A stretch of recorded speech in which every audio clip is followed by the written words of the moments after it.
And welcome back. Well, many people are afraid to talk about their money, but it's an important subject. So today, we've got some advice and the 4 questions that you should ask a financial planner the first time you meet. Matthew Holbrook is a financial representative with Country Financial, and we're excited to have you here. Good to see you. Good to see you. Okay, so these are 4 questions that a financial expert will likely ask you and that you need to be talking about at these meetings. Correct. Okay, so I think this is fascinating because you'd sent over that there's this poll that like 47% of people hesitate to share this important information. Just off the top, why do you think people are hesitant? I mean, because it feels like, oh gosh, maybe I don't want someone to know all this about me. Yeah, and I think it more stems from a lot of people don't think they have enough money to work with somebody like myself. Yeah. Say, well, I have a 401k, but that's it, and I only have a few $1,000s in there. It's like, well, you're probably the best person to work with because you don't have that many problems yet, so I'm more than happy to help on that aspect. Okay. But it's, I find a lot more people are just feeling that they're just afraid because they feel like they don't have the millions of dollars that they think everybody else has. Maybe I don't have enough left to do anything with. Exactly. So these questions will help you get to those answers and how you can help someone. Number 1, the thing that a financial expert will ask you is, what do you hope to accomplish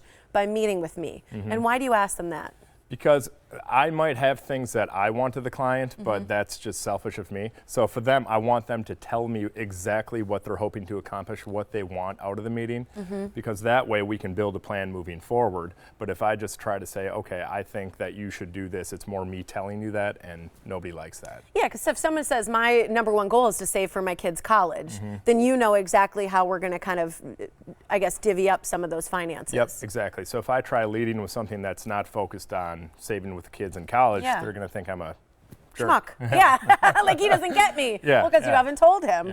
Okay, so that's great. Number 2, they're going to say, you're going to ask, what is your current income, and do you expect any changes in the next few years? I think that's the one that people choke on. Yeah, and for me, I ask it in a way within the office where it's not horribly scary, where I'll say, okay, and your income the past year, and then they just kind of rattle it off, and then maybe 10 seconds later, they're kind of like, what the heck did I just say? Yeah, it's almost like you slipped it in there real fast. Exactly, but and now the most awkward part is out there. Okay, we have that. We know what we're working with. The second part of that question is more of, do you expect changes? Right. Because some people, they get promotions, or some people work in a sales realm where maybe they had a really good year, and then the next year they're coming back down to less money. So I need to know kind of what to plan for, so then we can do either quarterly, monthly contributions to different accounts. And those things will affect what? Your life insurance, your retirement policies, different things like that? Yep.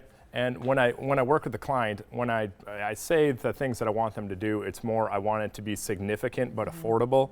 Because if it's not significant, it's not going to cover the need. If it's not affordable, they're going to get rid of it anyways. So I'm not helping them if I don't accomplish those 2 things. Yeah, I think that's great. Okay, the third question that you're going to ask someone is, do you currently have a budget that you are following? How many people say yes to this? Roughly 5 to 10%, I would say. Really? It's that low? It's that low. People have a general idea of what's coming in and what's going out.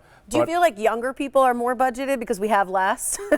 I mean, you know? In some ways, yes. Okay. But it's more of, if everybody just has one account, a lot of people want to say, okay, how many checking, how many savings do you have? They'll say, well, I have a checking and I have a savings, but the savings, once in a while, I'll kick some money into that. So you essentially have just a giant slush fund of money here with bills, expenses. So I try setting them up with different accounts where, okay, here's your concrete expenses, here's your money, your blow money, the money you're just gonna, go to Brewer games, weekends. Billy Joel this weekend, whatever that may be for you. Right.